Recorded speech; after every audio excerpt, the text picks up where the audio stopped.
So let's talk about pulse labeling schemes. This is the simplest way of doing arterial spin labeling. You simply apply some sort of inversion pulse over a large slab, but it has to be upstream from the organ. And then all you have to do is let the blood flow itself carry the inverted spins into the organ. And that's your tracer.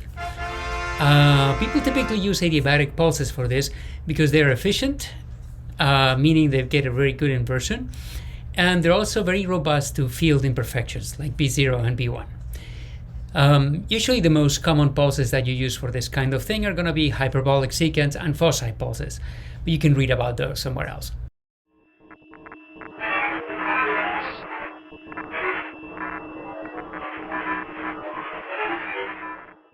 So let's think about an adiabatic pulse for a minute, because this is going to come in handy in a couple of places.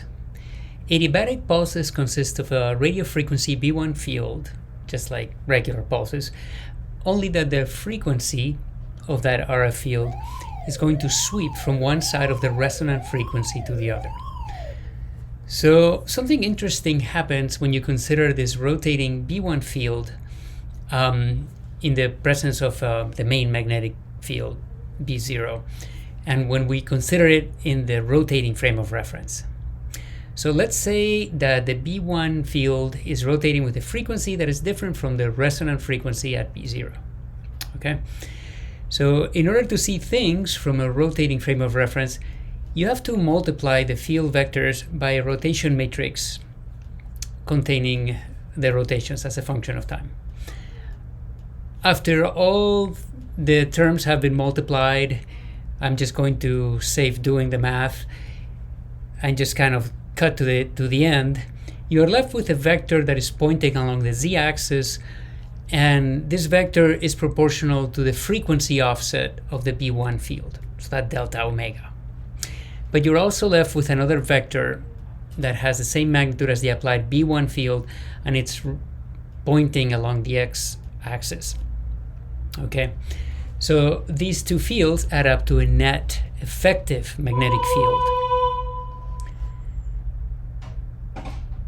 So as the off-resonance frequency of the transmitted pulse, of the B1 pulse, goes from, say, positive to negative, the effective magnetic field rotates from the positive longitudinal axis, the z-axis, to the negative one. So note that it's never really fully aligned with B0 or against B0. So what happens is that if this pulse's frequency is swept through the resonant frequency such that the precession rate of the magnetization about the effective B field is significantly faster than the rotation rate of that effective field, the spin's magnetization will just keep precessing about that effective magnetic field and follow it. So this is called spin locking, and they will follow it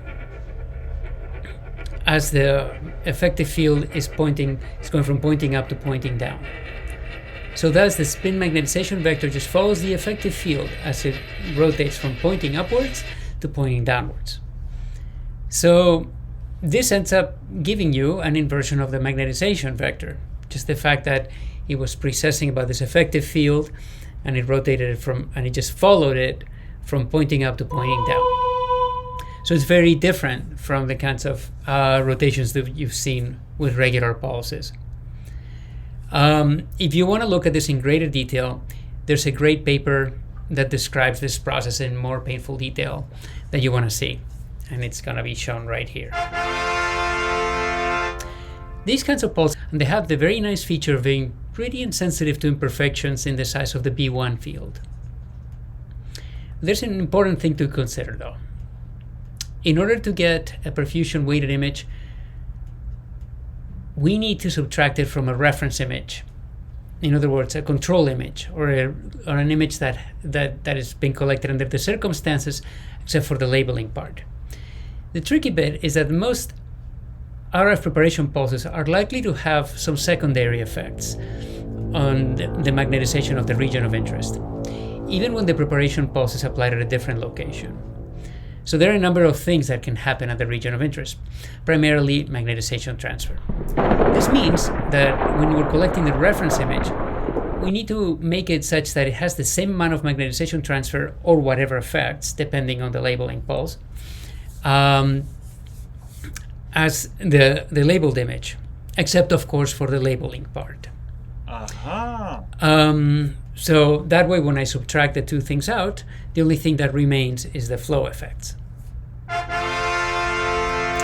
So in this case, what we do is we make a control pulse that is the same as the labeling pulse, but we make it such that it's targeting like some region that doesn't contain any tissue or contains tissue where the arteries are not going to flow into the region of interest.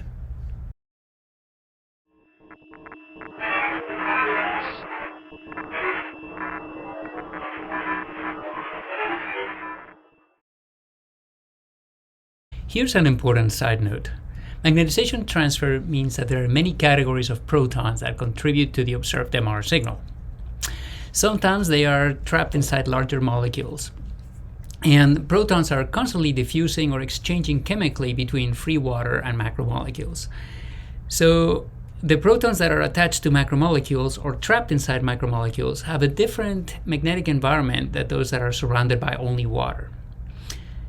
As such, they tend to have much broader line width, which means that they can absorb and get saturated by RF pulses that are off resonance. These saturated protons then are exchanging with water protons, or free protons, like we said, and the net effect is that it causes the free water to be partially saturated, as it's now got a mix of saturated and unsaturated protons. So this means that the observed signal will be reduced.